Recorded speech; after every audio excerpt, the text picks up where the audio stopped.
বেশ কয়দিন ধরে আমার ফুচকা খাওয়ার ক্রেভিংস হচ্ছে। এখন এই কথা তো আর কারোরে বলতে পারতেছি না, তাই বাজার থেকে কিনে নিয়ে আসলাম ফুচকা।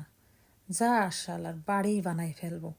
বাড়ি বানাতে পারি না বুঝি, আমি সব বানাতে পারি। আর ফুচকা এ তো তুরির ব্যাপার। তাই চিন্তা করলাম, দাঁড়া, 40 টাকা দিয়ে 1 প্লেট ফুচকা, তাও আবার মাত্র কয় পিস গুইনে গুইনে, কিনা খাবে ও? কী দরকার খাওয়ার? এর থেকে বাড়ি বানাই খাবো, মন ভরে খাবো। ফুচকা কি কারোর 5 পিস 6 পিস খেয়ে মন ভরে? হ্যাঁ, এক গাদা টাকা দিয়ে না খেয়ে সেই টাকা দিয়ে ফুচকা কিনে নিয়ে আজকে বাড়ি সবাইরে বানায় খাওয়াবো, আর নিজেও খাবো মন ভরে। তাই আর কি, যেই কথা সেই কাজ।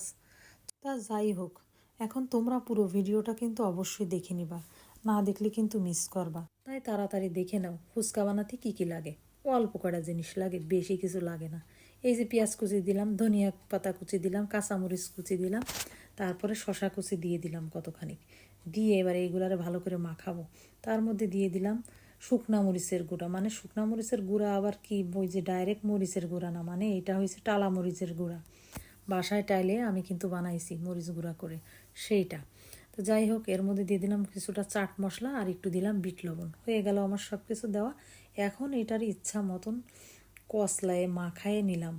ওই দেখো, আসল জিনিসের কথা বলতে তো ভুলেই গেছি। তেঁতুল ভিজোবা না? তেঁতুল না হলে কি হবে? ফুচকা খাওয়া কি হবে?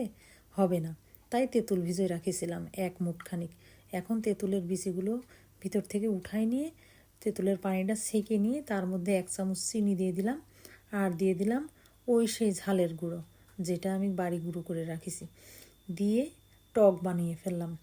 এইবার ফুচকা রেডি করার পালা। টক তো আমার রেডি হয়ে গেছে। এবার আমি ফুচকা যত তাড়াতাড়ি সম্ভব, আমি তো তাড়াতাড়ি করতেছি, কখন খাবো কখন খাবো, সে তো আর সহ্য হচ্ছে না, মুখে অলরেডি পানি চলে আসতেছে। তারপরে এই যে বিসমিল্লা করে খাওয়া শুরু করে দিলাম। খেয়ে আমি এখনই তোমাদের রিভিউ দিচ্ছি, তোমরা সেটাও শুনে যাও কেমন হয়েছে। এক কথায় আমি কিন্তু বলতেছিলাম অসাধারণ অসাধারণ, আসলেই তাই হয়েছে। সেই স্বাদ, ফুচকা বলে কথা। কেউ এইভাবে যদি খাওয়ার পরে না বলে যে ফুচকা বাইরের ফুচকার থেকে কত টেস্ট, বাসায় এইভাবে বানালে কিভাবে বোঝাই। তো যাই হোক, আমার কাছে আবার ছিল দই। আমি আবার টক দইটা ভীষণ পছন্দ করি, তাই টক দই ছিল ফ্রিজে, খাওয়ার জন্য নিয়ে আইছিলাম।